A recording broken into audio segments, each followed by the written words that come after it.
Nous allons voir ce que c'est que la mission. Quand on parle de la mission au sein de l'Église, c'est quoi au juste? Et quand on parle de l'argent à l'Église, concernant la mission, comment cela se fait? Lisons d'abord Jean 20, verset 21, qui va nous parler de la mission. Et après, nous allons parler de l'argent qui concerne la mission. Jean 20, verset 21. La Bible nous dit, Jésus leur dit de nouveau, la paix soit avec vous. Comme le Père m'a envoyé, moi aussi je vous envoie. Et après le verset 22, après ces paroles,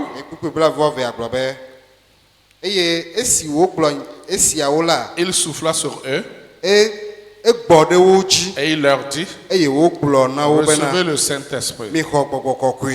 Amen. Amen. Je disais que nous voulons parler de la mission. Qu'est-ce que c'est que la mission? La mission se définit généralement comme le plan de Dieu pour le salut de l'humanité.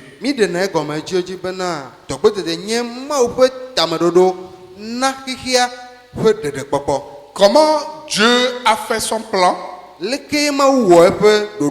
Après qu'il a créé l'homme à son image et qu'il voudrait que l'homme vive dans la paix et dans la joie et qu'il a donné la vie à l'homme, et quand l'homme a perdu cette vie, quand l'homme a perdu cette communion avec Dieu, qu'est-ce qu'il faut faire pour le ramener vers Dieu? C'est ça que nous appelons la mission. C'est le plan que Dieu a établi pour remettre la vie, le salut à toute l'humanité. Et la mission est au cœur de la révélation biblique. C'est ça qui est au cœur de la révélation biblique. Et comme le dit un grand savant de la Bible, il dit la création de l'humanité par Dieu et surtout à son image établie. Non seulement l'étendue, mais également l'agence de la mission de Dieu.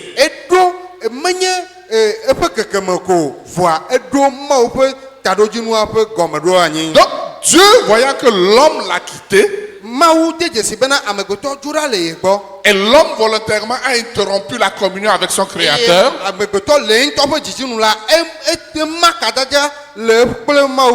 Dieu a décidé de le ramener par sa compassion, par sa bonté, au travers la mission qui est en bref son fils qu'il a envoyé mourir sur la croix. Alors en cela Dieu a un but. Et ce but-là, il a donné comme l'évangélisation dans le monde. L'évangélisation du monde. Et c'est là qu'il a donné les moyens. Dieu a les moyens. Et il a ses méthodes. Et les moyens dont Dieu dispose, c'est un des moyens que nous avons parlé, nous avions dit la mission et l'argent. Donc les moyens et la méthode de Dieu, nous pourrons définir cela comme la foi et l'obéissance de ses enfants. La foi, c'est quand on est racheté par Dieu. Et on croit en Jésus. Et maintenant, l'obéissance, c'est tout ce que le Seigneur nous dit que nous devons faire. D'où la disposition de l'argent à l'homme chrétien pour répondre à la mission.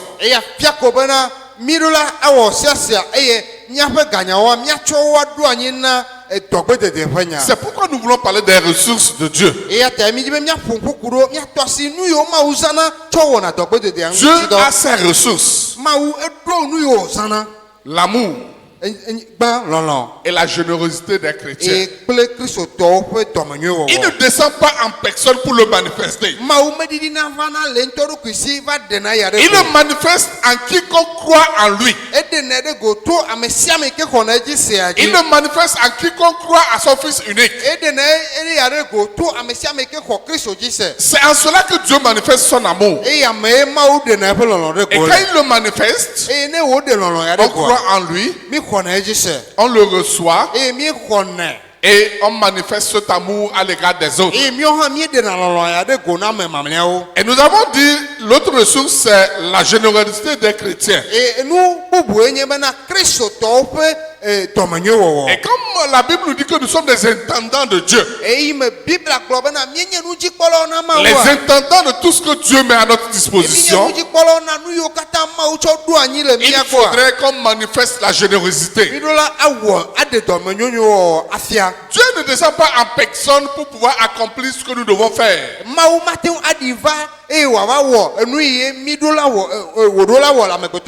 il le fait par nous et à nous. Et tant que nous croyons au Seigneur Jésus, tant que nous marchons en sa présence, tant que nous marchons dans son amour, et qu'il nous bénit, nous devons manifester cette générosité pour que la volonté de Dieu soit accomplie. Que nous le faisons ou pas, Dieu saisit toujours des ressources, des moyens pour pouvoir accomplir sa volonté.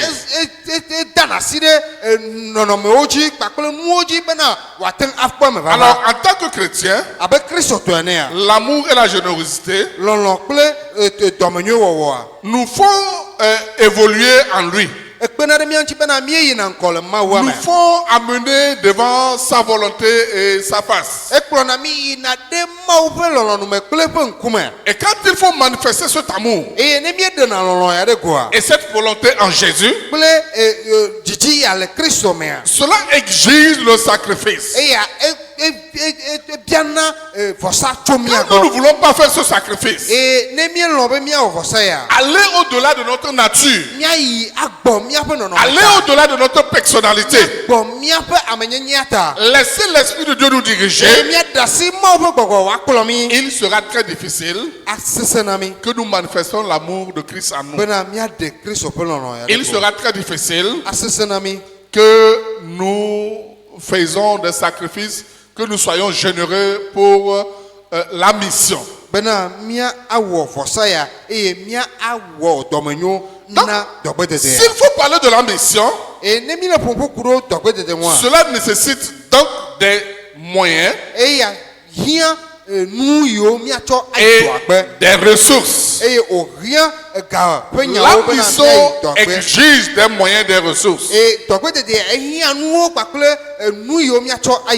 Sans les moyens, sans les ressources que nous disposons, il est très difficile de parler de la mission.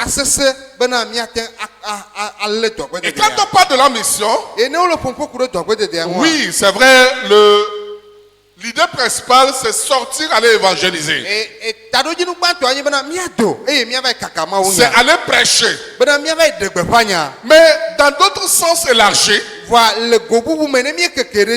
la mission, on l'accomplit là où nous adorons Dieu. Quand on parle de la mission, c'est pour voir aux instruments pour qu'on puisse louer à Dieu. Et quand on parle de la mission, il faut la sonorisation pour que les gens puissent écouter la prédication au sein de l'église.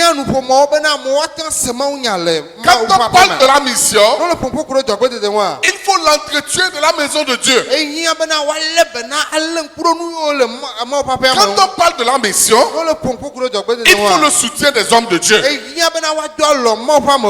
tout cela englobé dans le sens de la mission. Et c'est pourquoi nous demandons, nous disons que cela exige des moyens et des ressources. Alors, au point suivant, quelles sont les ressources que Dieu pourvoit pour la mission? Les ressources de Dieu pour la mission. Au premier point, Dieu possède tout. Dieu possède tout. Lisez Psaume 24, verset 1. Psaume 24, verset 1.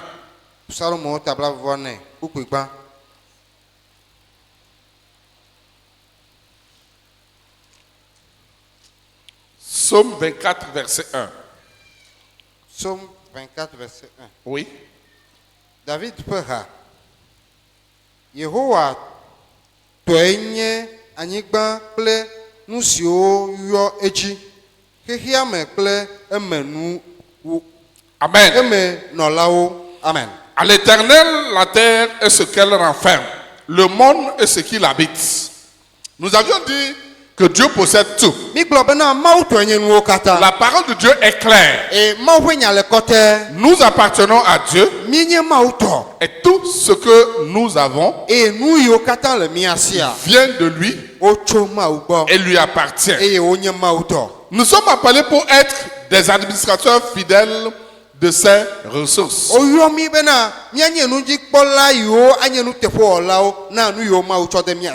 pour les ressources de Dieu pour la mission, au premier point, nous devons reconnaître que tout appartient à Dieu. Il n'y a rien que nous avons qui n'appartient pas à Dieu. Il n'y a rien que nous faisons qui n'appartient pas à Dieu. C'est comme hier, nous étions quelque part pour un enterrement. Et quelqu'un, un évangéliste, voulait illustrer quelque chose. Il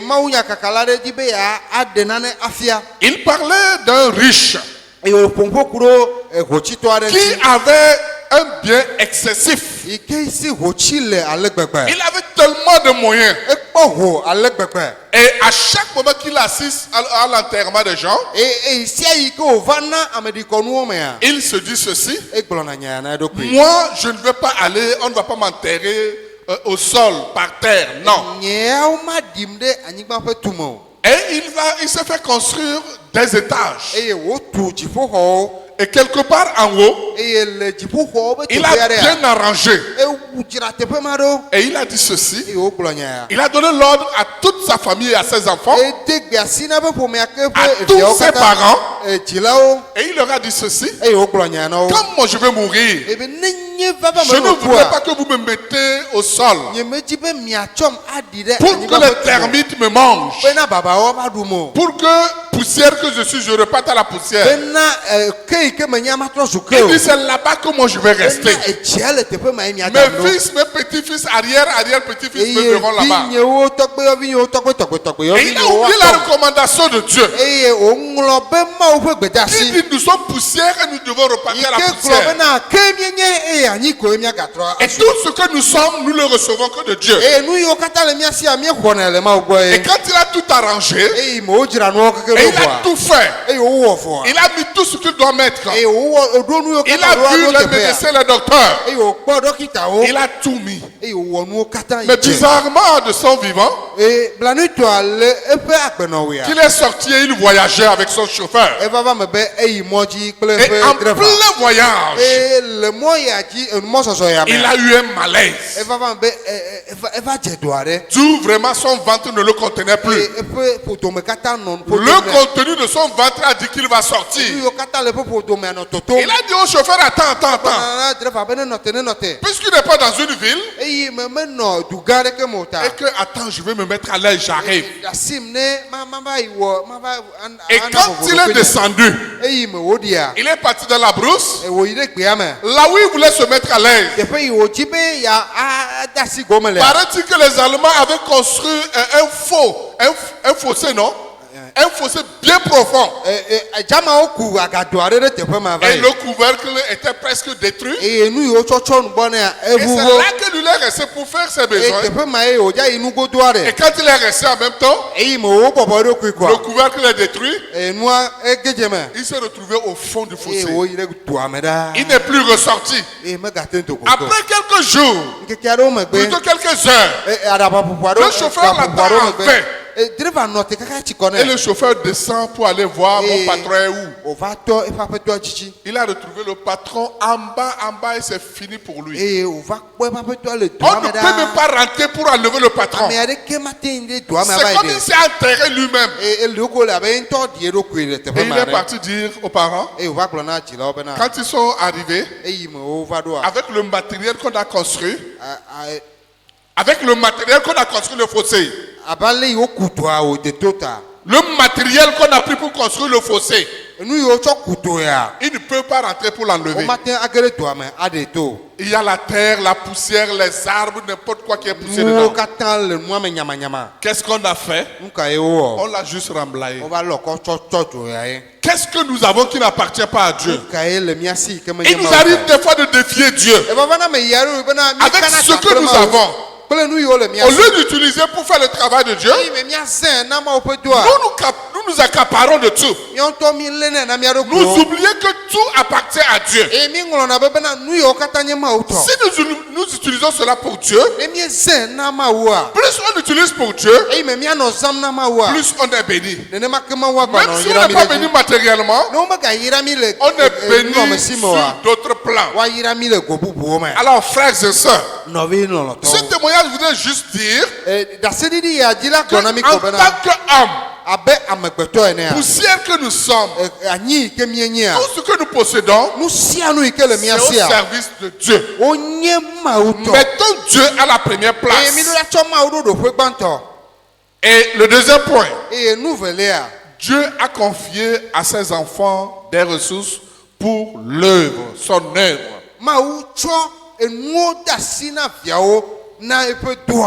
Dieu œuvre à travers des gens pour accomplir ses objectifs. Le premier objectif de Dieu, c'est le salut de tous les peuples du monde.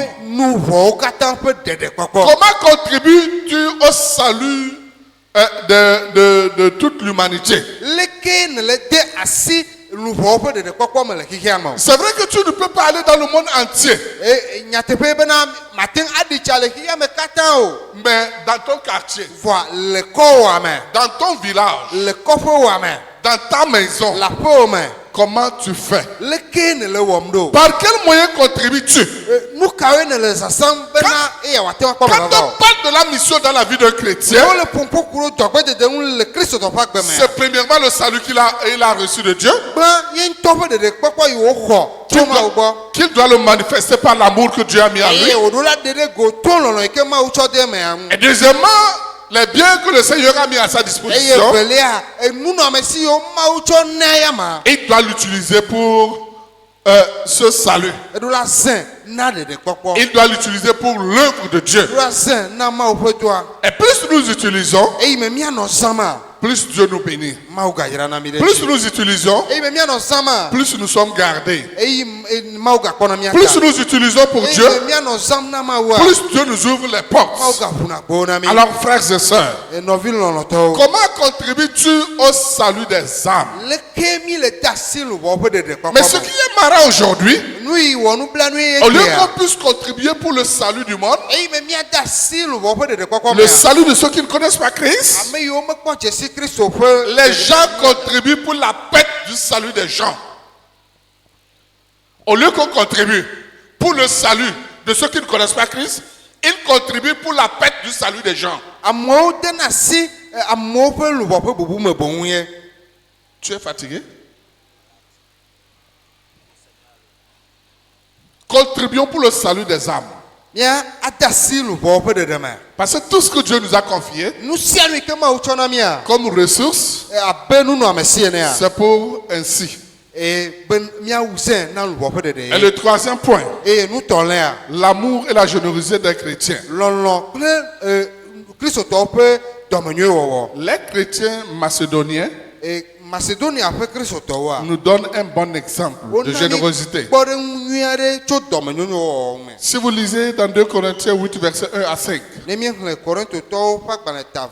vous allez voir comment les Macédoniens nous donnent un exemple là.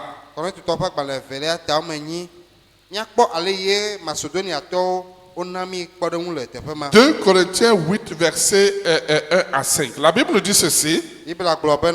Nous vous faisons connaître, frères, la grâce de Dieu qui s'est manifestée dans les églises de la Macédoine. Au lieu de beaucoup de tribulations qui les ont éprouvés,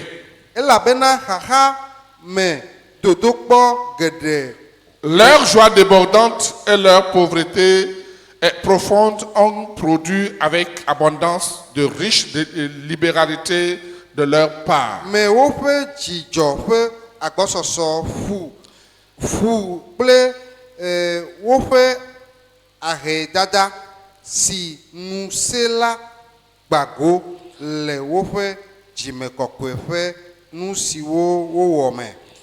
Ils ont, je l'atteste, donné volontairement selon leurs moyens et même au-delà de leurs moyens.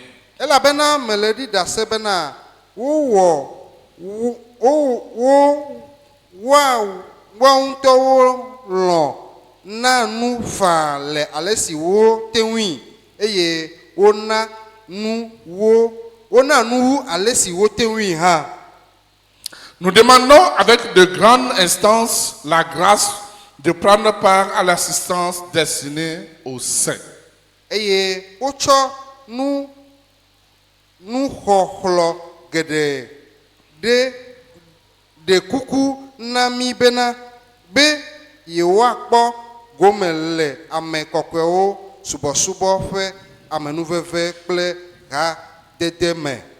Et non seulement ils ont contribué comme nous l'espérons, mais ils se sont d'abord donnés eux-mêmes au Seigneur, puis à nous par la volonté de Dieu.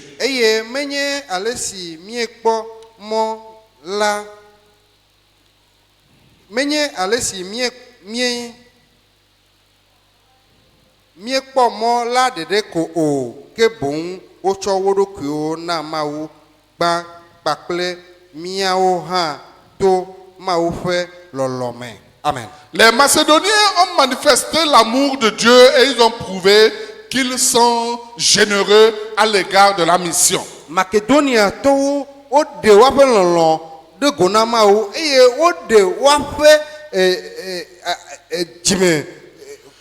Et Paul l'a dit au verset 3. Ils ont, je l'atteste, donné volontairement selon leurs moyens. Et même au-delà de leurs moyens. Et le verset 5 nous dit ceci. La partie B. Ils se sont d'abord donnés eux-mêmes au Seigneur, puis à nous par la volonté de Dieu. Chrétien, qu'est-ce que tu fais pour l'œuvre de Dieu? Qu'est-ce que tu fais pour exprimer ta reconnaissance au Seigneur? Qu'est-ce que tu fais pour reconnaître ton amour à l'égard de Dieu? La mission. On dit le chrétien vit pour la mission. Et dans certaines circonstances, tu peux manifester la mission ou bien ton appartenance au Seigneur dans la fidélité de ta vie. La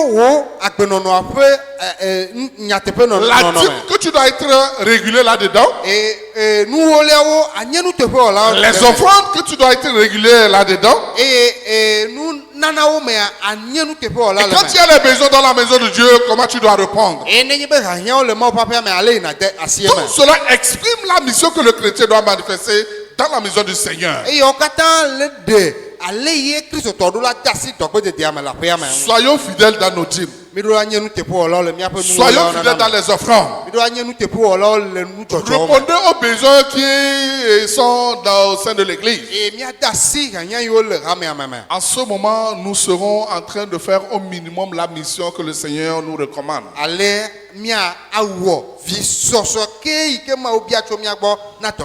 Et au grand 3, comment Dieu pourvoit-il à la mission?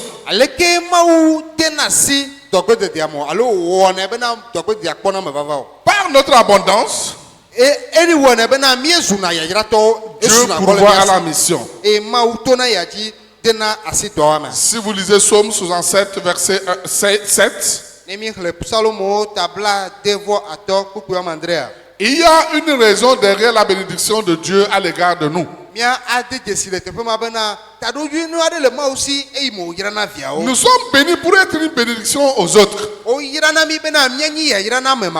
L'intention de Dieu pour nous, l'intention de Dieu pour nous bénir, c'est que nous soyons des canaux de bénédiction pour les autres. C'est que nous soyons des canaux de provision aussi pour les autres. Non seulement pour leur salut, mais nous devons nous soutenir l'un vers l'autre. Quand Dieu te bénit, c'est pour que tu bénisses l'autre. Quand Dieu pourvoit tes besoins, c'est pour que tu répondes au minimum de l'autre. Ne soyons pas avares dans la maison de Dieu. Ne soyons pas incrédules dans la maison de Dieu. Tout cela ne nous amène nulle part. Un de ces beaux jours, nous quitterons et nous laisserons tout cela. Nous irons à un voyage sans retour. Et à ce voyage sans retour, quand tu le prépares, dans cette mission dont nous définissons, quand tu le prépares de tout ton cœur, tu iras vivre une très bonne vie éternellement. Donc si Dieu nous bénit, c'est pour que nous puissions bénir les autres. Et le second point, nous devons le faire par nos sacrifices. Comment Dieu pourvoit à la mission? C'est pas l'abondance qu'il nous donne au un, et au deux par nos sacrifices. S'il faut prendre les sacrifices dont nous parlons, les Macédoniens pouvaient donner au-delà de leur capacité. Et nous aussi, nous pouvons le faire de la même manière. On dit que ces Macédoniens vivaient dans une grande pauvreté. Mais ils étaient disposés à donner. Le peu qu'ils avaient, ils devaient remettre au Seigneur. Le peu qu'ils avaient, ils devaient l'utiliser dans la maison de Dieu. Et ils savaient que le même Dieu pouvait pourvoir.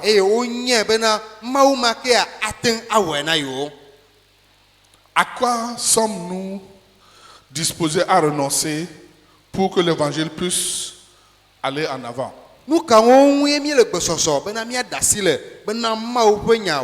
Quel sacrifice nous pouvons faire pour la cause de Dieu?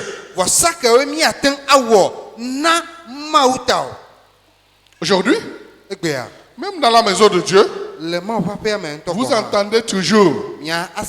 Ah, c'est difficile. Faisons un petit effort. Il n'y a pas l'argent. Faisons ceci. Mais l'amour de Dieu, il est où? Généralement, au sein du peuple de Dieu, au sein d'Israël, c'est au moment où vivent les temps difficiles que Dieu exige. Et quand Dieu exige, ils répondent. Ils sont bénis. Devant Dieu, on ne juge pas la période pour donner. C'est pas possible. Devant Dieu, on ne juge pas la pauvreté pour pouvoir donner. On ne dit pas que c'est parce que je suis pauvre que je ne peux pas donner. Même si tu n'en as pas. Et quand tu demandes, donne ce que tu as. Ne dis pas que tu es pauvre. Tu connais ta situation. Tu sais les conditions dans lesquelles tu es. Il connaît les ressources que tu détiens. Mais quand il t'exige, quand il te demande, il sait pourquoi il te le demande. Peut-être c'est pour changer ta situation. Peut-être c'est pour te lever. Peut-être c'est pour ouvrir d'autres portes dans ta vie. Mais malheureusement, nous les chrétiens aujourd'hui, nous ne comprenons pas. Quand nous voulons donner à Dieu, on dit c'est difficile. Rien ne marche encore dans ce pays. Il n'y a pas de travail. On ne fait pas ceci. On ne fait pas cela. Mais ici, la Bible dit le sacrifice. Quand on parle de sacrifice, et qu'il faut le définir, c'est une privation, c'est une abnégation, c'est une décision difficile. C'est ça qu'on appelle sacrifice. Mais en tant que chrétien aujourd'hui, si nous ne reconnaissons pas cela, il sera très difficile qu'on soit béni. Il sera très difficile qu'on réponde aux besoins de la mission. Mais on dit Dieu pourvoit toujours à la mission par l'abondance qu'il donne à ses enfants et par le sacrifice que les enfants font.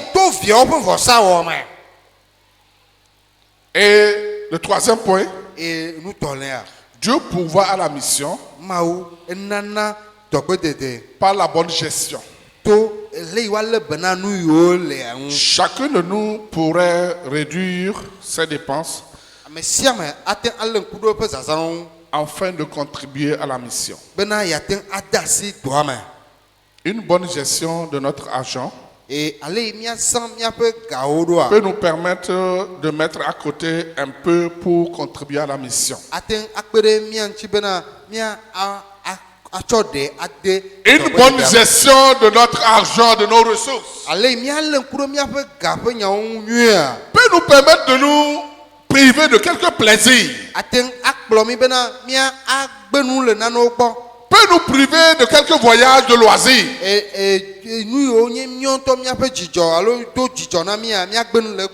peut nous priver de quelques petits achats de plaisir pour contribuer à la mission. Nous avions posé les deux troncs là ici depuis le début de l'année pour dire c'est la mission et nous l'avons bien écrit, la mission. Et nous avons laissé libre cours à chacun d'entre nous de donner tout ce qu'il a.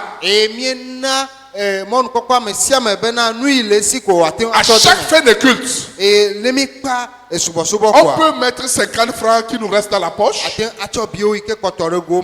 Si peut-être 1000 francs te restent, tu dis que bon, peut-être c'est pour manger. On peut le dire, je le mets pour la mission. Mais il nous arrive des fois de ne pas connaître le sens de la mission. Et il faut qu'on exige à ce que vous donnez avant de donner. Or, sous d'autres cieux, quand on dépose ces trois pareils, quand on fait sortir ce genre d'initiative, juste l'écriture qui est devant ces trois travaille dans le cœur des gens. Et des gens contribuent énormément. Les gens se privent de leur plaisir pour la cause de Dieu. Et ils donnent. Frères et sœurs, la mission, Dieu l'exige. Les ressources pour la mission, Dieu l'exige. Nous devons comprendre que Dieu pourvoit toujours. Au-delà de l'abondance qu'il nous donne, le sacrifice qu'il exige à nous, la bonne gestion de nos ressources qu'il demande, il demande à ce qu'il y ait une créativité en nous en tant que chrétiens.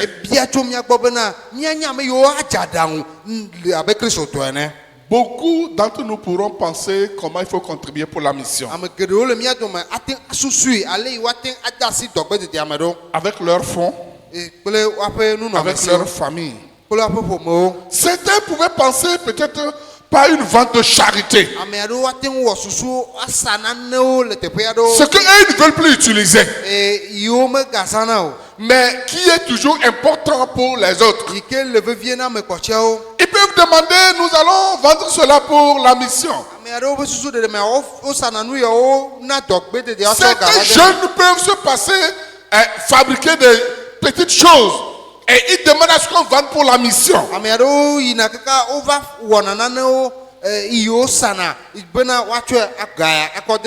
D'autres peuvent se réunir, se regrouper en petits groupes et ils cotisent pour une période donnée pour la mission.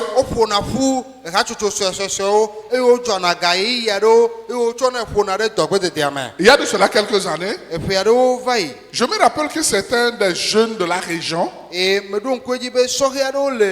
avaient décidé d'acheter des motos pour des pasteurs qui sont dans les lieux reculés, qui n'ont pas de moyens de déplacement.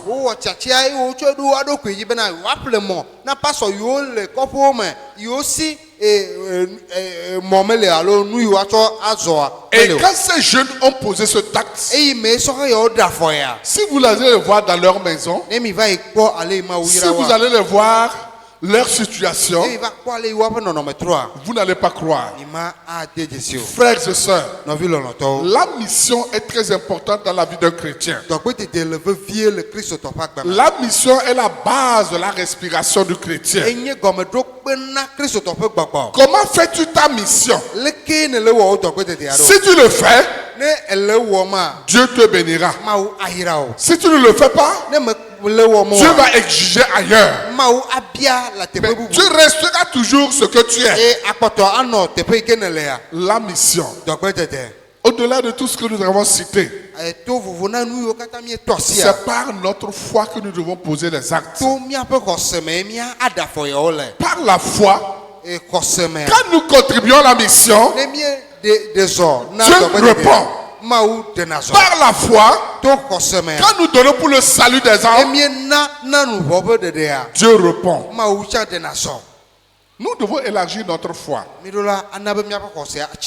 et donnons plus que ce que nous pouvons donner et faire plus que ce que nous devons faire. Si nous faisons confiance en Dieu pour pouvoir à nos besoins, nous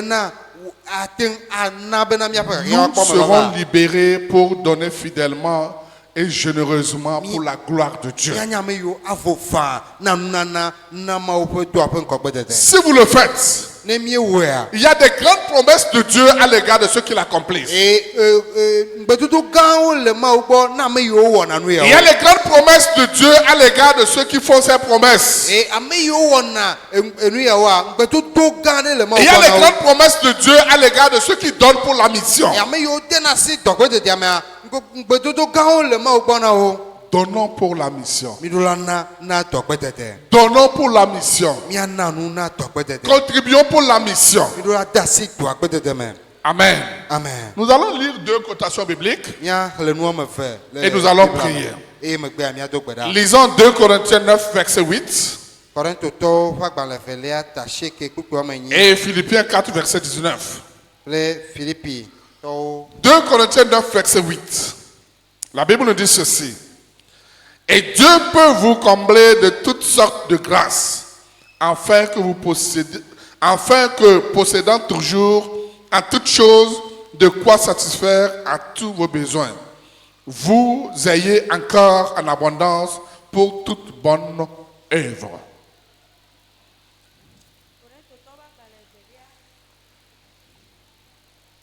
Korintho toba gbalevelia tamasire ke pupu amenyi ke nu se le mausi bena amenu veve katana bago nami bene miakpo agbososo blibo la kata le nusianu medasi eye miagbago miagbago donui miagbago awo donui sia donui. Amen. Voici ce que Paul a dit aux Corinthiens. Et il a continué par dire les mêmes choses aux Philippiens. Philippiens 4, verset 19. Il dit, et mon Dieu pourvoira à tous vos besoins selon sa richesse, avec gloire en Jésus-Christ.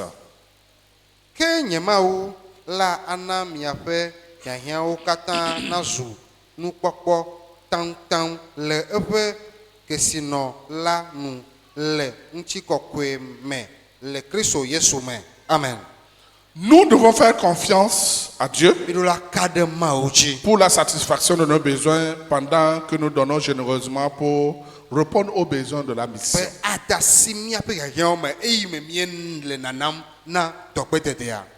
On relit le verset 19 de Philippiens 4. Et mon Dieu pourvoira à tous vos besoins selon sa richesse, avec gloire en Jésus-Christ.